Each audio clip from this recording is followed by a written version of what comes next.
Аны эмесе урматтуу бүгүнкү коноктор ар бир жер ар бир инсанга туулуп өскөн жери өтө ардактуу даңктуу.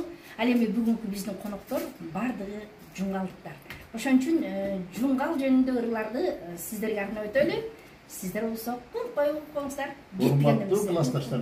Классташтар.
Bizde göz yarılar